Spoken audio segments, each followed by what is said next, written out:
सभी को नमस्कार। लेसन 6 लोकतांत्रिक व्यवस्था का संकट में आज महत्वपूर्ण विषय पर हम चर्चा करेंगे और हमारा टॉपिक है नक्सलवाद।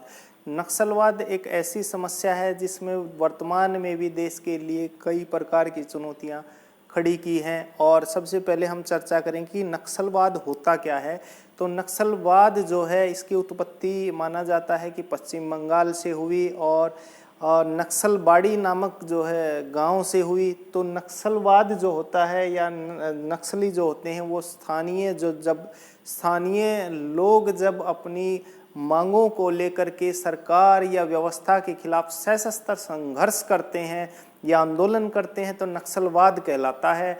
और नक्सलवाद और आतंकवाद में बेसिक अंतर यही होता है कि नक्सलवाद में प्राय स्थानीय लोग जो हैं शामिल होते हैं और वो उसी अपने क्षेत्र के एक सीमित दायरे में ही घटनाओं को अंजाम देते हैं, जबकि आतंकवादी हो सकता है कि बाहर किसी देश के हों और न केवल अपने क्षेत्र में बल्कि दूसरे क्षेत्र में भी जो है घटनाओं को अंजाम देते हैं।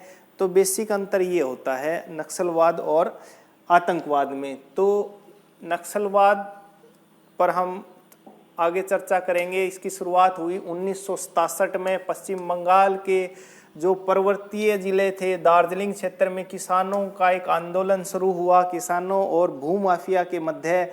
और उस समय सीपीआई जो है कम्युनिस्ट पार्टी ऑफ इंडिया के नेता थे, उन्होंने इस आंदोलन का नेतृत्व किया और इसकी शब्द की उत्पत्ति मानी जाती है वो पश्चिम बंगाल के छोटे से गांव नक्सलबाड़ी से माना जाता है, जहां सीपीआई भारतीय कम्युनिस्ट पार्टी के नेता चारू मजुमदार और कान्हू सान्याल ने सरकार के खिलाफ सशस्त्र विद्रोह किया।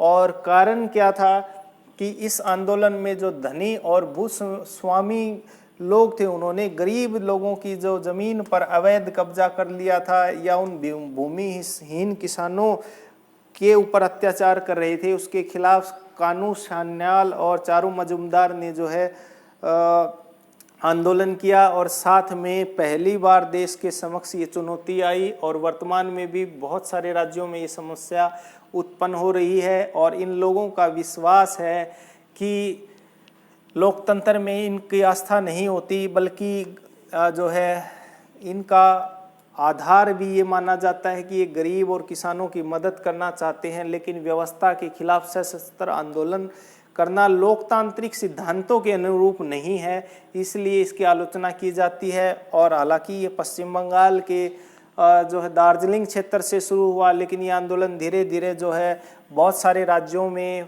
फैल गया। सरकार ने हालांकि सेना के माध्यम से कई स्थानों पर कठोर कदम उठाए, लेकिन नक्सलवाद के खिलाफ हमें ज़्यादा सफलता नहीं मिली है। वर्तमान में भी दंतेवाड़ा और सुकमा जैसे क्षेत्रों में हमें बहुत बार जो है कई हमारे अर्धसैनिक बल और सेना के जवान शहीद हुए हैं।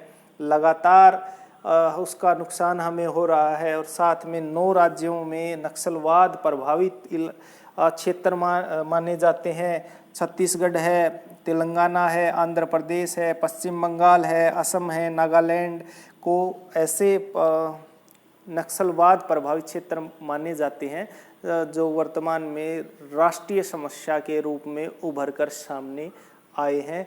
तो फिलहाल हम इतनी ही चर्चा आज हम करेंगे इसमें कि नक्सलवाद होता क्या है, इसकी उत्पत्ति कहाँ से हुई थी, कौन कौन जो है इसके समर्थन में था और सीपीआई की क्या भूमिका थी। उम्मीद है आपको अच्छे से समझ आएगा। Thank you. जय हिंद, जय भारत।